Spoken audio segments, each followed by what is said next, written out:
Ang lahat ng opinyon, pagtingin, pananaw o kuro-kuro ng mga bisita at panauhin o mga anchors o host sa programang ito ay sarili at tanging opinyon at pananaw ng mga nabanggit at hindi opinyon o pananaw ng Aliw Broadcasting Corporation, mga producers o mga namamahala ng Aliw Broadcasting o anumang organisasyon na affiliated sa network. At kailanman ay hindi iniendorso ng Aliw Broadcasting Corporation ang mga nabanggit na opinyon at pananaw sa programa. Dahil ang dating ng DWIZ ay nationwide, kailangan mabalitaan mo ang mga nagbabagang balita saan man ito sa Pilipinas. Hatid ng buong puwersa ng DWIZ News Gathering Team. Hatid ang programang magbibigay ng tamang impormasyon na galing sa lahat ng region sa buong bayan. DWIZ Network News. Bida ang lahat ng DWIZ regional stations at lahat ng news correspondents sa lahat ng lugar sa bayan. Kasama sina Angelo Bainio at Maine Barreto. Naka-live sa DWIZ Manila at lahat ng DWIZ regional stations sa buong Pilipinas. Mapapanood din sa Aliw Channel 23 at lahat ng DWIZ digital channels, Facebook, YouTube at DWIZ News website. DWIZ Network News. Magandang araw, Luzon, Visayas at Mindanao. Ngayon po ay Payday Friday, June 27.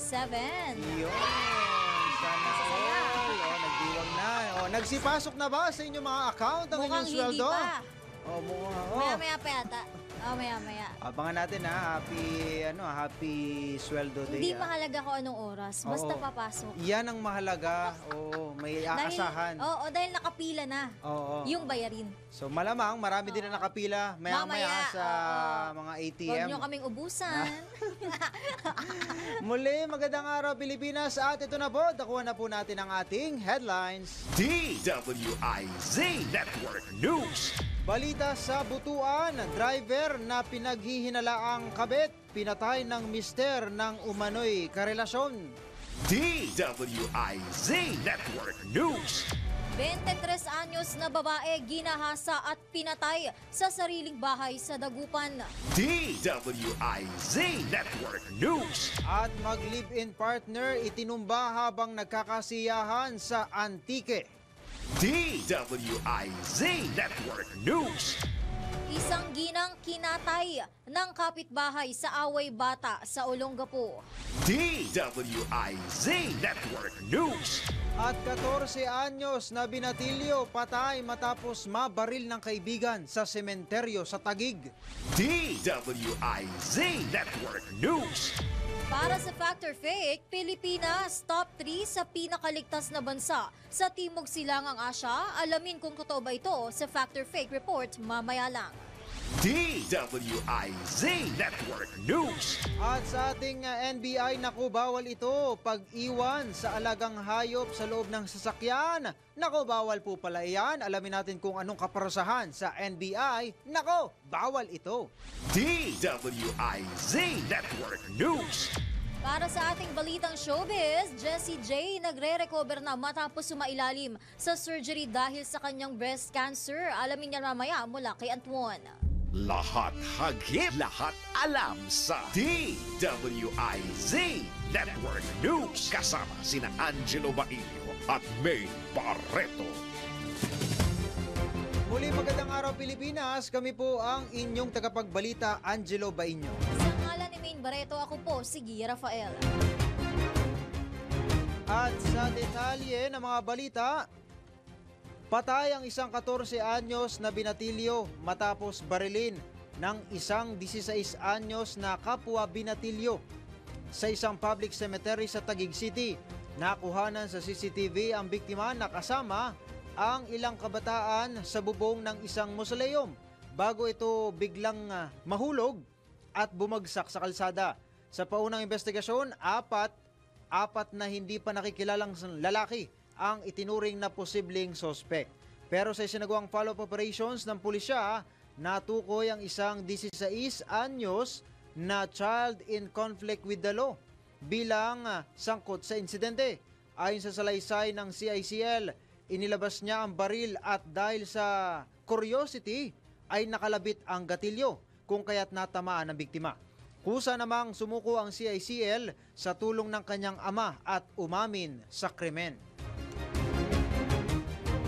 Samantala sa iba pang balita, pinatay sa saksak at pinagbabaril ang isang 42 anyos na driver sa Butuan City. Ang biktima pinaghihinala ang kabit ng asawa ng suspect. Ayon sa mga otoridad, pinagdududahan umano ng suspect na si Michael Chavez na may relasyon ng biktima at kanyang misis na sekretary ng isang construction company sa naturang lungsod. Dito ay pinuntahan ng suspect ang biktima sa mismong tanggapan ng kumpanya. Nang makita ng suspect ang biktima ay agad niya itong pinagsasaksak at binaril ng shotgun. Inaresto naman ang suspect ng mga responding police at nahaharap sa kasong murder at illegal possession of firearm. Sa iba pang detalye ng mga balita, hindi na makakapagtapos sa kolehiyo ang isang 23 anyos na babae matapos siyang gahasain at patayin sa sarili nitong bahay sa Dagupan City. Sa investigasyon, natagpuan mismo ng ina ng biktima ang walang buhay na katawan nito na nakasubsob at nakabalot ng kumot. Ayon sa pulisya, may mga sugat sa labi at pasa sa leeg ang biktima na senyales na nanlaban bago ginahasa base na rin sa resulta ng autopsy. Nagpapatuloy naman ang investigasyon sa krimen upang matukoy kung sino ang mga sospek.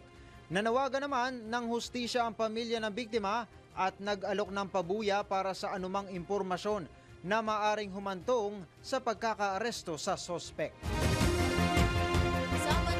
Kapwa patay ang isang mag-live-in partner matapos itong pagbabarilin habang nagiinuman sa kanilang bahay sa bayan ng Hamtik, Tarlac, Antique. Kinilala lamang ang mga biktima sa mga alias na Jonathan at Angelita. Base sa investigasyon, habang masayang nagiinuman at nanonood ng video sa cellphone ang mga biktima, bigla na lamang dumating ang suspect at pinagbabaril ang mga ito. Nabatid na nagtamo ng mga tama ng bala sa dibdib at muka ang babae habang sa ulo naman tinarget ang ka-live-in nito. Mabilis na tumakas ang suspect matapos ang krimen dahil sa takot. Hindi na ito nagawang habulin ng mga kapitbahay ng mga biktima.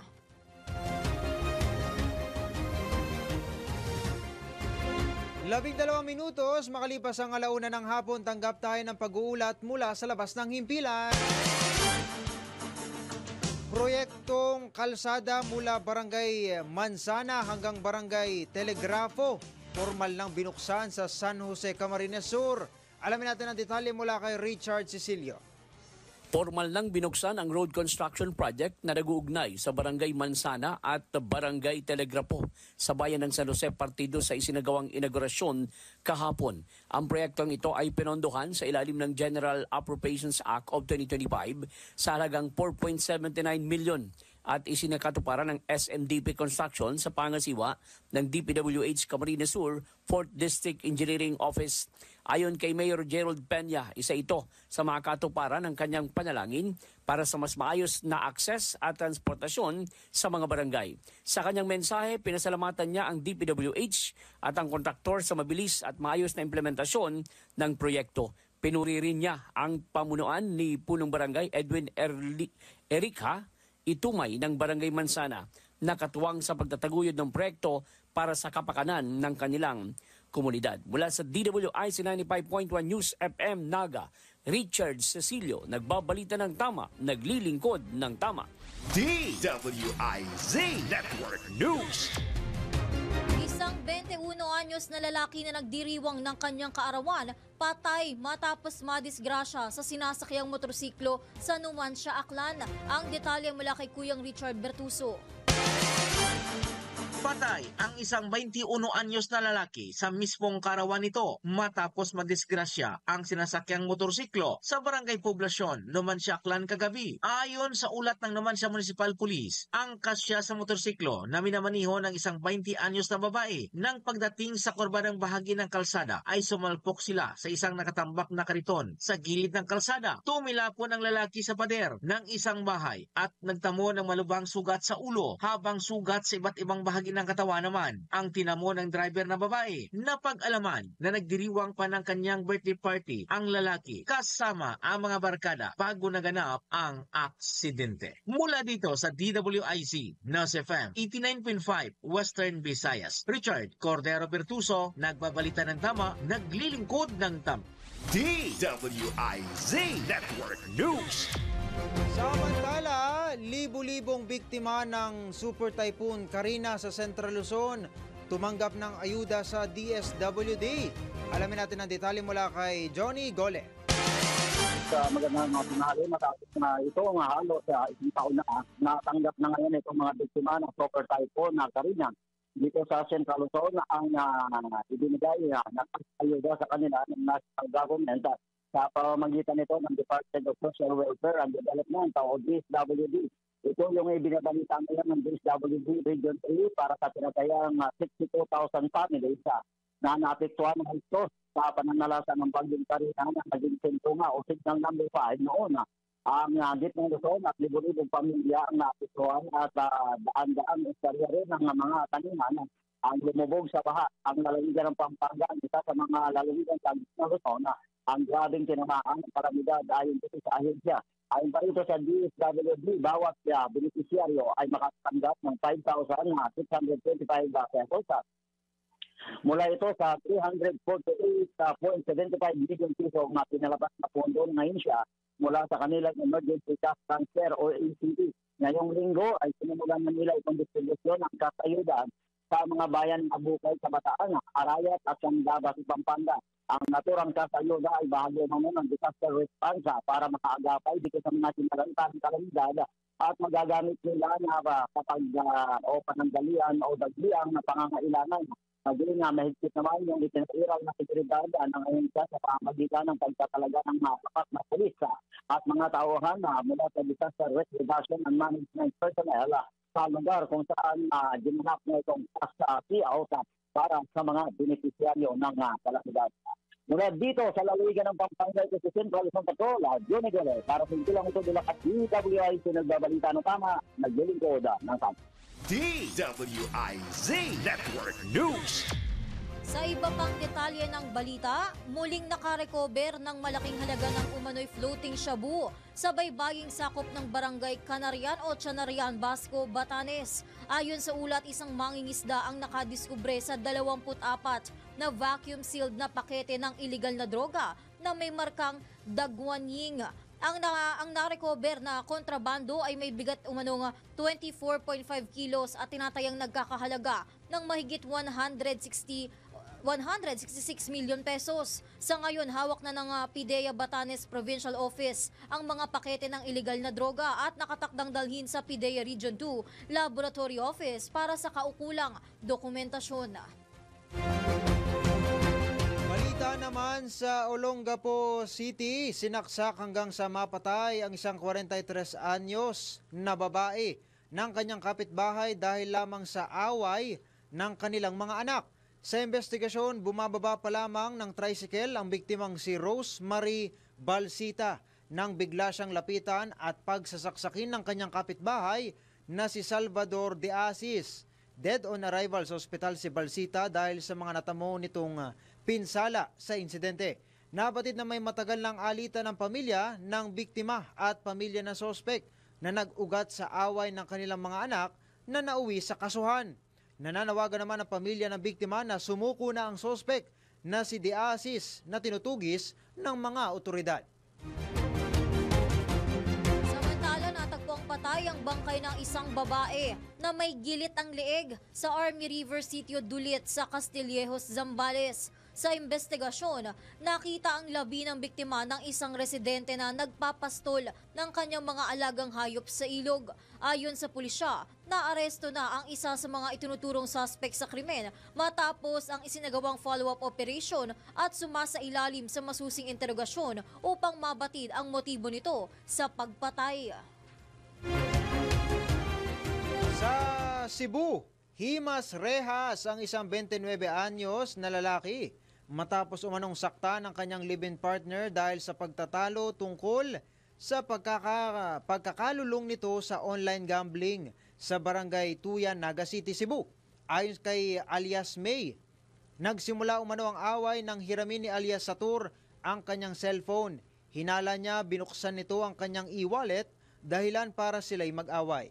Sinuntok umano niya si Satur at sinipa na nagdulot ng pasa sa kanyang braso. Bagamat hindi na niya itutuloy ang reklamo, sinabi ni May na nais umano niyang magpa-blatter at magpagawa ng kasulatan sa barangay bilang patunay ng kanilang paghihiwalay at para masigurong patuloy na magsusuporta si Satur sa kanilang dalawang anak. Samantala, ronda po tayo sa probinsya. Kaliwat kanan na panunumpa sa tungkulin ng mga LGU officials sa Laguna, idaraos ngayong araw. Alamin ang detalye niyan mula kay Arman Cambe.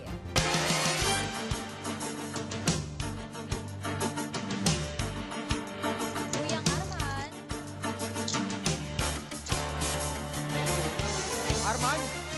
Yes, Yun. halos sabay-sabay ng mga manunumpa sa kanilang kilalang tungkulin ang mga bagong hala ng opisyal ng LGU dito sa Laguna. Isa sa na magdaraos ng kanyang oath-taking ang nanalo sa pagka-vice alcalde ng Santa Maria, Laguna na si Vice Mayor Jason Cuento. Si Cuento ay naglingkod bilang isa sa pinakamahusay na konsyal sa Namagitabayan at isa sa nagsulong sa pagpapalago ng turismo sa lugar na kinabibilangan ng bantog na Marilaki Road na dinarayo na ngayon ng libu-libong turista mula sa iba't ibang rehiyon. Bukod sa nasabing oath-taking ni Jason Cuento, magkasagwa rin ng oath-taking ang mga bayan ng Binyan City, Pagsanhan, Siniluan, Nagkarlan at maging ng Pila, Laguna. Arman Cambe mula Calabarzon, nagulat pa si Pila may todong lakas. DWIZ nagbabalita ng tama, naglilingkod ng tama. DWIZ Network News. Parang kakamustahin ko sana si Ano? Kuyang Arman. Tatanungin ko sana kung ano yung pananghalian niya eh. Masasarap kasi yung pananghalian sa may parting Calabarzon. south. Oo, lalo na sa Laguna, yan, masarap ang pananghalian dyan. Eh. Parang, Ha? baka nag-late lunch. Mm. Baka busy. Marami talaga ngayon nagle-late tatrabaho lunch, eh. magtatanong sana ako ng recipe. Oo, para...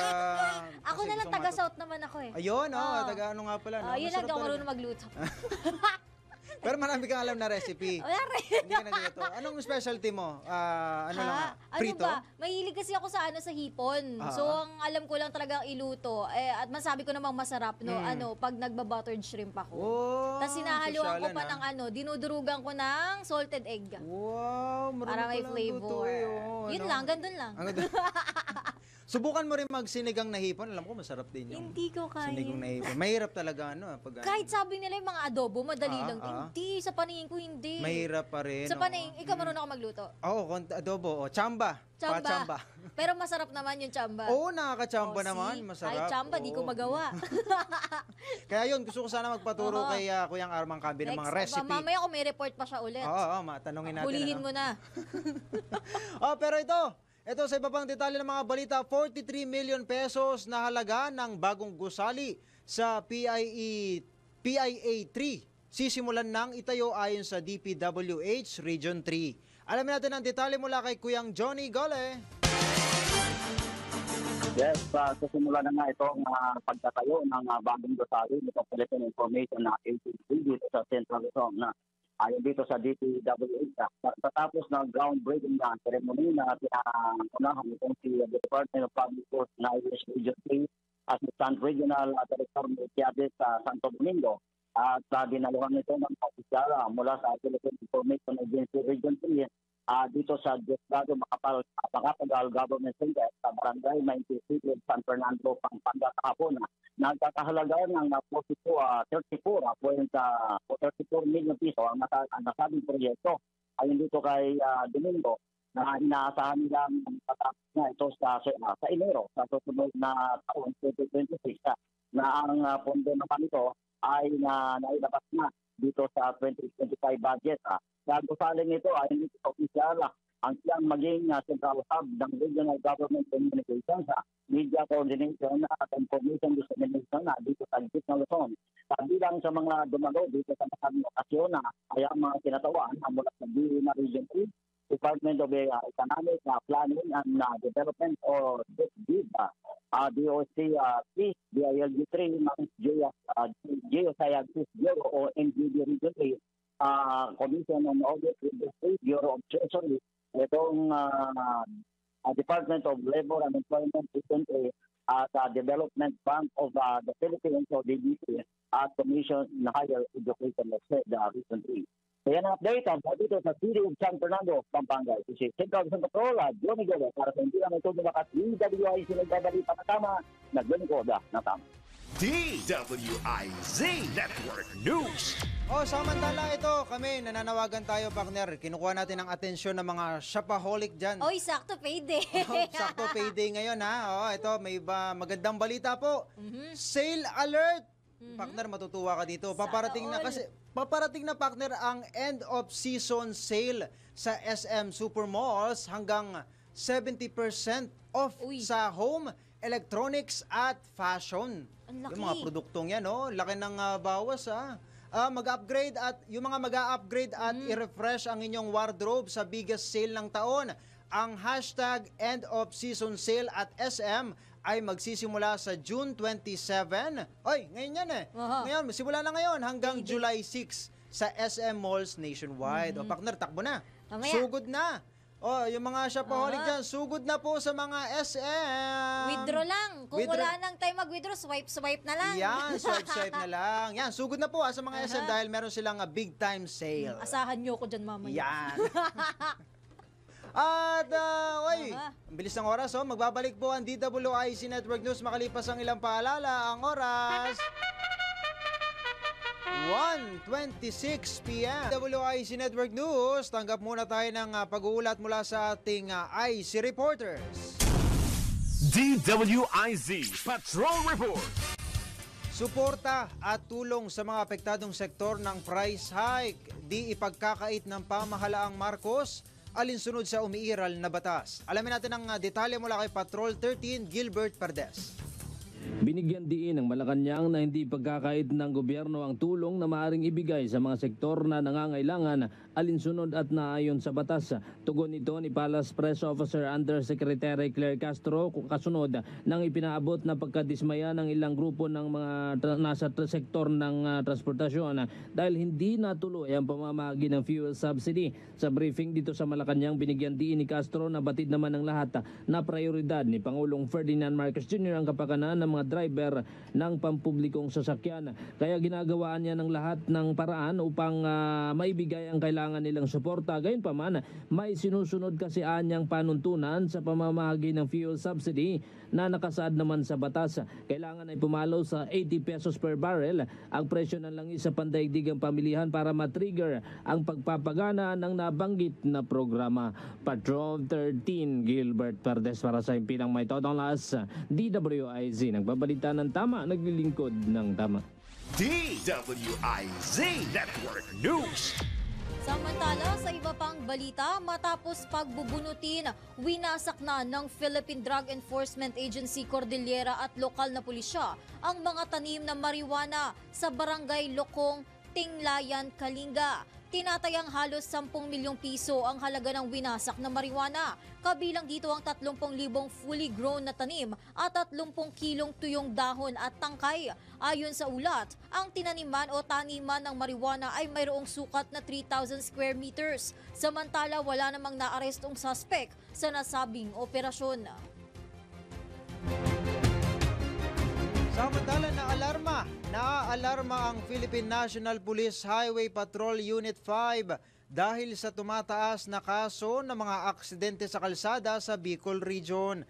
Ayon sa ulat, mahigit 6,000 kaso na ang naitala kung saan 148 katao ang nasawi sa loob lamang ng 5 buwan. Sa mga naitalang kaso, higit 2,000 ang sugatan, habang higit 4,000 naman ang damage to property.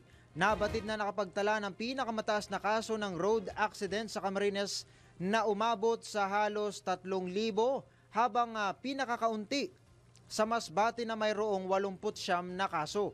Ayon sa pulisya, kawalan ng disiplina at respeto ng mga driver, kakulangan ng training at seminar at kondisyon ng sasakyan ang mga pangunahing dahilan ng paglobo ng kaso ng aksidente sa kalsada sa buong rehiyon. Samantala, tanggap po muna tayo ng reports. DWIZ Patrol Report. Pamahalaan, binatikos, kasunod ng mataas na singil sa produktong petrolyo. Alamin ang detalye mula kay Patrol 30 Jelly Mendez.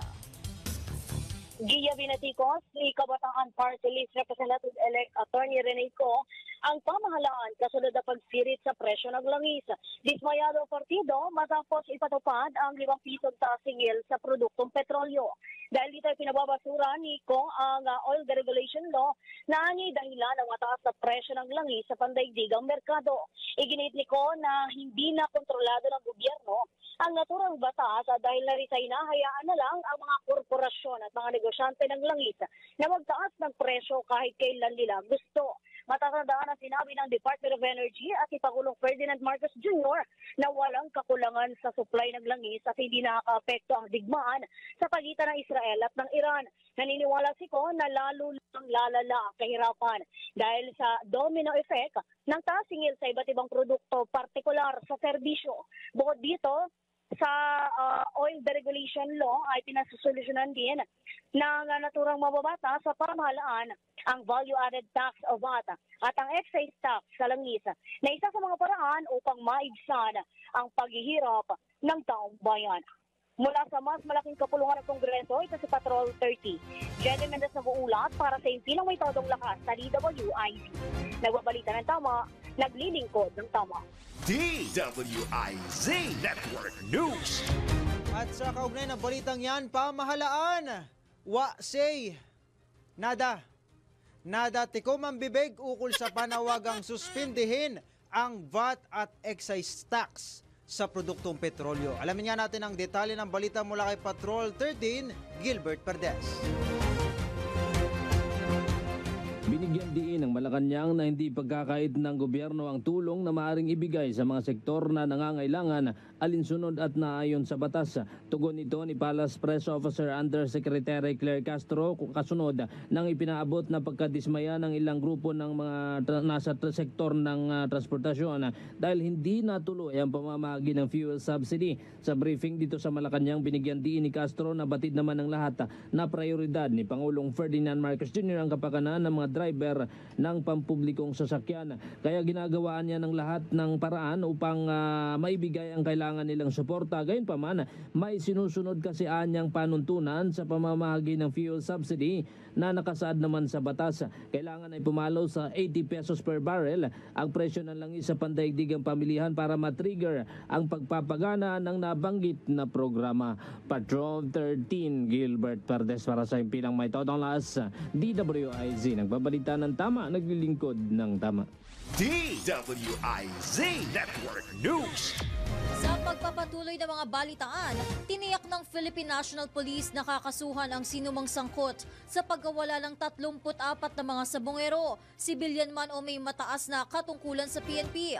Ito'y matapos ibunyag ng isa sa mga akusado at testigo na si alias Totoy na may ilang opisyal ng pulisya ang sangkot sa pagkawala ng mga naturang sabongero. Ayon kay PNP spokesperson Police Brigadier General Jean Fajardo, hihintayin pa nila ang buong salaysay ni alias Totoy para sa mas masusing investigasyon. Dagdag pa ng tagapagsalita, bukas ang kanilang hanay na magbigay ng security assistance sa posibleng state witness at nakahanda rin silang makipagtulungan para sa tuluyang ikalulutas ng kaso. Samantala, tanggap muli tayo ng IC report. DWIZ Patrol Report. Dating Congressman Teves, pinapaharap na sa susunod na arraignment. Alamin natin ang detalye mula kay Patrol 24, June Samson. Iniutos na ng Manila Regional Trial Court Branch 12 na paharapin si dating Congressman Arnolfo Teves Jr. sa arraignment at pre-trial sa June 30. Batay sa kautosang inilabas ni Presiding Judge Renato Enciso, ay kinilala nito ang legalidad ng pag-aresto kay Teves noong May 29 ng mga tauhan ng NBI Cybercrime Division at Special Task Force kung saan ang dating mambabatas ay pansamantalang nakakulong na sa BJMP Bicutan, Taguig City. Inutusan din ng Korte ang National Bureau of Investigation na iharap sa hukuman ng akusado sa araw ng pagdinig at padalahan ng notice ang testigong si Luciana Pialago Bato mula sa Siaton, Negros Oriental na humarap din sa kaparehong araw. Matatandang si Teves ay naharap kasama ang ilan pang akusado sa kasyong murder. Patrol 24, June Samson para sa Impilang May Todong Lakas, DWIZ, nagbabalita ng tama, naglilingkod ng tama. DWIZ Network News. Pamahalaan, tikom ang bibig ukol sa panawagang suspindihin ang VAT at excise tax sa produktong petrolyo. Uy, pipi yarn. Pipi yarn. Alamin ang detalye mula kay Kuyang Patrol 13, Gilbert Perdez.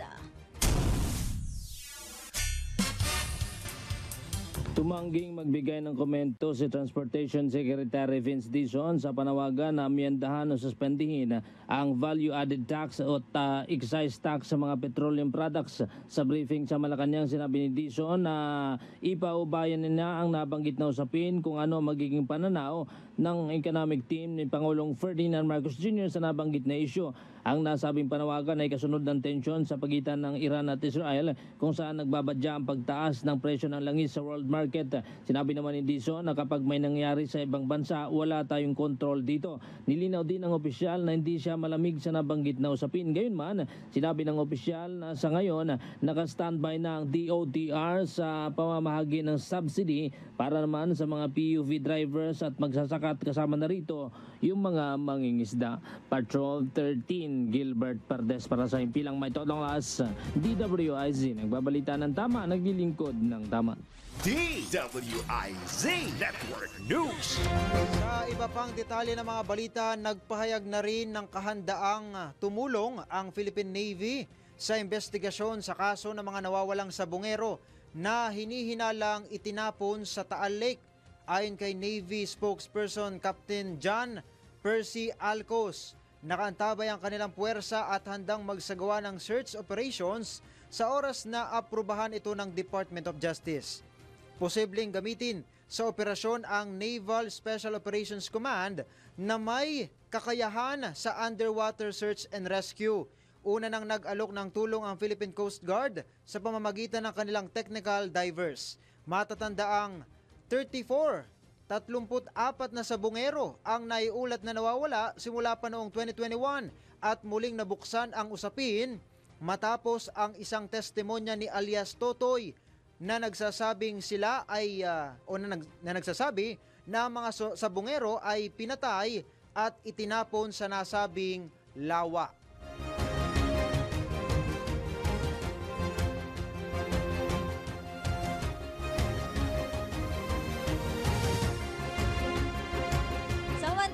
Nako po, ako nakalimutan ngayon magbuton. Naman ako kay Gargar.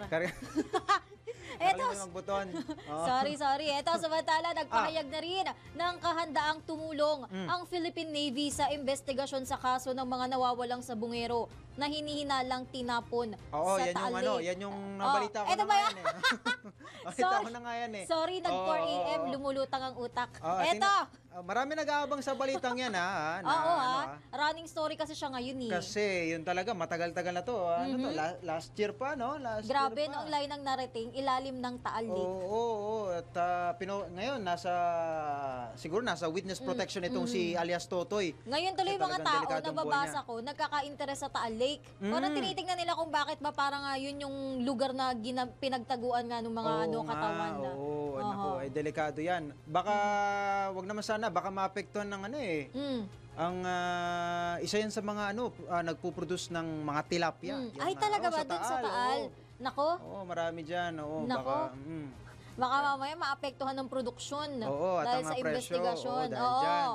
Ay, tingnan natin, kawawa naman yung mga nagsasaka ng mga isdang yan.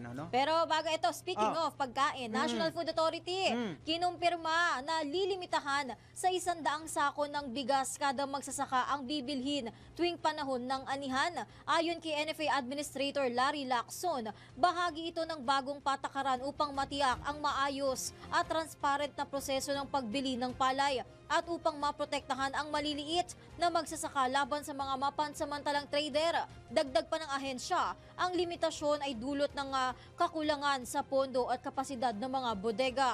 Plano rin ng NFA na magrenta ng karagdagang storage facilities upang ma-accommodate ang ani ng mga lokal na magsasaka. Alam mo, partner, nakikita kong solusyon dyan, yung mga magsasaka. Siyempre, suportahan natin yung farm to market, di ba? Tapos, para hindi sila mabiktima ng mga abusadong traders. Oo, na sobra-sobra din naman magpatong sa mga sa presyo ng bigas. Alam mo, ironic na nakakaawa, no? Kung di naman dahil sa kanila, di tayo kakain. Tama naman. Pero sila yung nagigipit, di ba? So, ito kasi mga magsasaka, magaling sila sa farming. Pero kailangan din siguro silang maturuan sa selling. Oo, na wag magoyo. Marketing.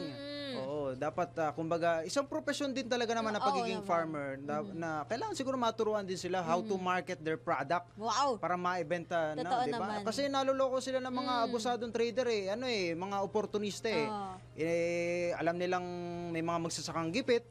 Bebenta na lang ng mura yung kanilang bigas. So, kawawa rin naman. Konti lang tinubo. Sobrang hirap, konti pa ang itunubo. Oo, at tagal mong hinintay, di ba, bago mo maani. May mga bagyo-bagyo pa nga minsan, nasisira sa tanim. Ayun na nga oo. Kaya, luging-lugi ka na. So, siguro yun maturuan din kahit pa paano itong mga magsasaka natin na marketing or pag sales, di ba? Maganda kasi kung diretsong sa kanila nabibilhin. Hindi yung may iba pang mga taga-kuha Kaya nagogoyo So, sana matulungan natin itong mga magsasaka dahil wag naman sana humantong sa panahon na maubos na ang mga magsasaka. At syempre malitang kita sa katunayan mas marami pa yatang driver mga ang dami, tricycle driver, jeepney driver, e-bike, mga kung ano di ba? Wag naman dumating sa puntong wala na nga magsasaka kundi kukuha tayo sa ibang bansa niyan. Kaya nga, mas mahal niyan. Di ba? Kaya nga, kung pansin nyo, yung mga mayayaman pagka nagre-retiro, gusto nila mag-farming na lang. Ay, oo. Di ba? May mga sarili silang prutas, tanim. Kasi maganda rin naman. alam nila na naghahanda sila, baka dumating food security, baka talagang mawala na. Tama. So, yun yung pinaghahanda ng mga mayayaman. Dapat lahat ma-adapt yun. Yun, ganun dapat ang mindset, di ba? Magtanim-tanim na, kaya kami, partner, nagtatanim ako ng talong sa amin Kaya dapat tinuturo farming sa school. Kahit high school man lang. Paano patabayin yung lupa, di ba? Paano yung tamang pagtatanim o paramihin pa yung mga alagang gulay. Kasi parang nakakatakot din na sa mga issue na nangyayari ngayon, parang may chances, pero sana wag naman, na baka one day nga lumiit yung production. Tama. At kukuha tayo sa ibang bansa, mas magmamahal yung bili. Ngayon pa nga lang, grabe na reklamo natin ang mahal ng lalo na yung mga mga pag fast food pa lang mahal-mahal na Paano pa kapag in the future? 10 years from now, ano na yung presyo. Tapos yung sweldo, yung mga kababayan natin ganun pa rin. Ganun pa rin. Nasa minimum mo rin. Ang hinihiling lang naman ay minimum na tamang pasahod lang ba? Nakakabuhay naman. Yun. Kumbaga yung sahod sumasabay sa level nung taas ng bilihin. Tama naman din. Para mabuhay nga talaga. Kung ayaw nyo itaas yung sweldo, pababain nyo. Pagsikapan yung pababain yung presyo ng mga bilihin.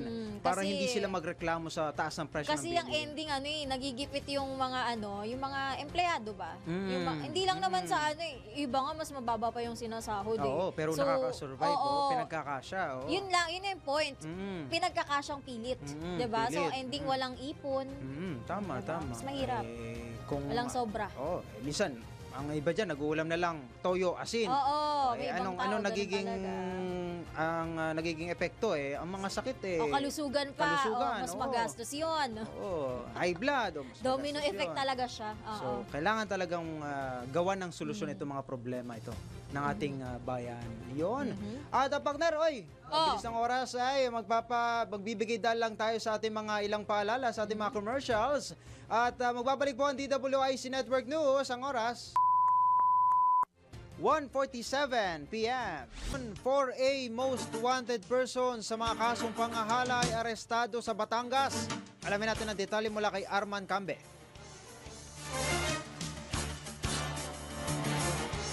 Arman, most wanted Nadakip na mga operatiba sa Balayan, Batangas Police Station ang isa sa Region 4 most wanted person sa sinagawang operasyon kahapon sa Barangay Caloocan na nabanggit na bayan. Ang suspect ay nakilala si alias Rico, 42 anyos at residente na nabanggit na barangay. Si Rico ay dinakip sa bisa ng warrant of arrest na inisyu ng tanggapan ng RCC Branch 11 ng Balayan, Batangas sa mga kasong panghalay at walang inirekomendang piyansa para sa kanyang pansamantalang paglaya. Ang korte, nakakulong na ngayon ang suspect sa Balayan Police Custodial Center. Arman Cambe mula Calabarzon, nagulat para Simpina may todong lakas. DWIZ nagbabalita ng tama, naglilingkod ng tama. DWIZ Network News. Samantala, pamahalaan muling nagpaliwanag kung bakit hindi pinagbigyan ang hirit na pisong provisional fare hike ng transport groups. Alamin ang detalye mula kay Patrol 13 Gilbert Perdez. DWIZ Patrol Report. Nakabitin pa rin ang hirit na pisong professional fare hike ng grupo ng mga transportasyon. Ito'y kahit pa lumabo ang pagpapatupad ng fuel subsidy dahil sa bumagsak na presyo ng langis. Sa briefing sa Malacanang, sinabi ni DOTR Secretary Vince Tison na ikukonsulta muna nila sa economic team ang hirit na fare hike para makakuhaan niya ng guidelines o gabay. Ayon sa opisyal, kailangan kasing balansin din ang magiging epekto ng taas pasahe sa mga pasahero at sa kung ano raw ang idudulot nito sa ekonomiya ng bansa. Gayunpaman, mismong si Pangulong Marcos Anya nagsabi na hindi nila nakikita ang pangailangang iputok ang fuel subsidy ngayon dahil bumagsak nga ang presyo ng langis sa world market. Patrol 13 Gilbert Perdez para sa Impilang May Totolas, DWIZ. Nagbabalita ng tama, naglilingkod ng tama. DWIZ Network News. At nakuha na po natin ang ating segment na Fact or Fake. Pilipinas, top 3. Top 3 sa pinakaligtas na bansa sa Timog Silangang Asya. Alamin nga natin yan kung totoo o peke sa Fact or Fake. Ang Pilipinas ay kilala sa magagandang tanawin, masasarap na pagkain at mainit na pagtanggap ng mga bisita. At dahil dito, may ilang netizen ang nagsasabing hindi lang ito maganda, kundi isa pa raw sa pinakaligtas na bansa sa buong Southeast Asia. Ayon sa ilang report, nagsasabing top 3 safest country in Southeast Asia ang Pilipinas. Abay nakakatuwang pakinggan, lalo na't may mga balita tungkol sa krimen, kalamidad at iba pang issue sa seguridad. Totoo nga ba ito? Alamin natin sa Fact or Fake. Alamin mo na kung tama o mali, kung totoo o hindi. Bawalang peke. DWIZ Fact or Fake. Sa kabila ng mga hamon, may mga datos na nagsasabing kabilang ang Pilipinas sa top safest countries sa Southeast Asia base sa tiwala ng mga tao at perception ng kaligtasan.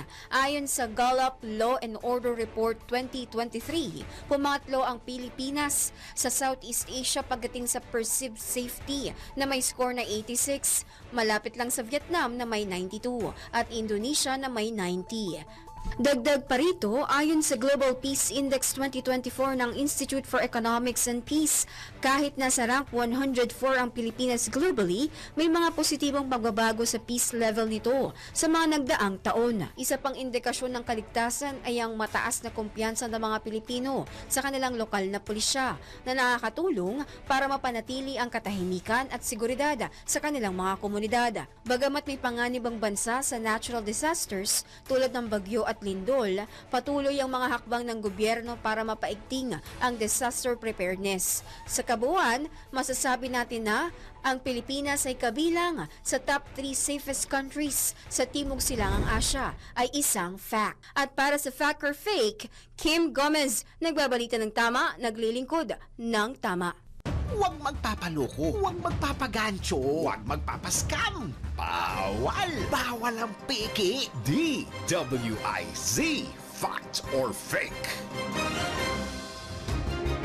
Para naman sa segments na NBI, pag-iwan sa alagang hayop sa loob ng sasakyan. Nako, may kaparusahan po dito at alamin yan dito sa NBI. Nako, bawal ito.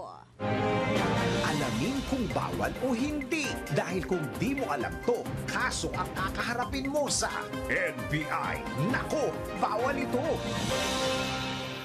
Pag-iwan sa alagang hayop sa loob ng sasakyan, nako, bawal ito. Kadalasan, isinasama na ang mga alagang hayop tuwing namamasyal, lalo na kung walang magbabantay o mag-aalaga rito. Ngunit paano kung dahil marami ang iyong bitbitin, pinili mong iwanan na lang ang iyong alagang hayop sa sasakyan? Nako, alam mo bang labag sa batas yan? Ayon sa Animal Welfare Act of 1998 na inamyendahan ng Republic Act No. 10631, mahigpit na ipinagbabawal ng batas ang anumang uri ng pagmamalupit, pagpapabaya o pagtrato sa mga hayop na nagdudulot ng sakit, pinsala o kamatayan. Saklaw ng batas na ito ang pananakit sa hayop, hindi pagbibigay ng sapat na pagkain at silungan, lalo na sa pag-iwan sa mga ito sa loob ng sasakyan na maaaring maging dahilan ng heat exhaustion, dehydration at suffocation. Ang sinumang lumabag na pet owner ay maaaring magmulta ng 30,000 piso hanggang 100,000 piso at pwedeng makulong mula 6 na buwan hanggang 2 taon. Tandaan na hindi laruan o gamit ang mga hayop na pwedeng basta-basta na lang iwan. Maging responsableng pet owner para hindi ka masabihan ng, nako, bawal ito. Yun, bawal yun, partner. Talagang ang mga pet ay isang itinuturing na rin talagang pamilya. May buhay din yan. At saka di ba kung choice nyong mag-alaga ng pets, huwag nyong iiwan basta-basta. Pero kung iiwan man, siguraduhin may kasama. Oo, maging responsableng pet owner. At speaking nyo yan at speaking of pet partner, ay batiin lang natin ang happy first anniversary ang Eternal Po Crematory. Ay, wow. Itong unang taon nila, di ba? Lalo na yung mga pet lover natin, syempre, talagang... minsan darating ang oras, kailangan talagang humiwalay. Magpaalam sa ating mga fur babies. So, yun. So, happy anniversary po sa Eternal Po Crematory ng ALC Group of Companies. Yun. At ito, dakuan natin itong ating balitang showbiz. Jessie J, naka-recover na matapos sumailalim sa surgery dahil sa kanyang breast cancer. Alamin nga natin ang detalye mula kay Anton.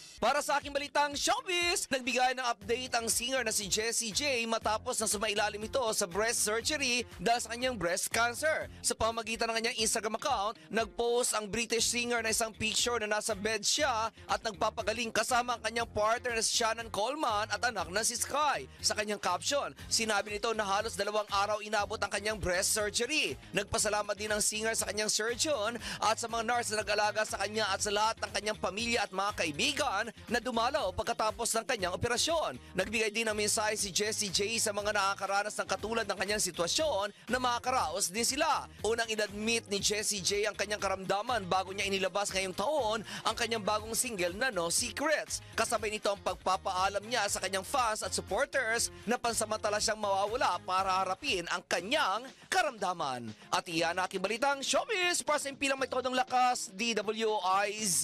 Ako si Anton, nagbabalita ng tama, naglilingkod ng tama.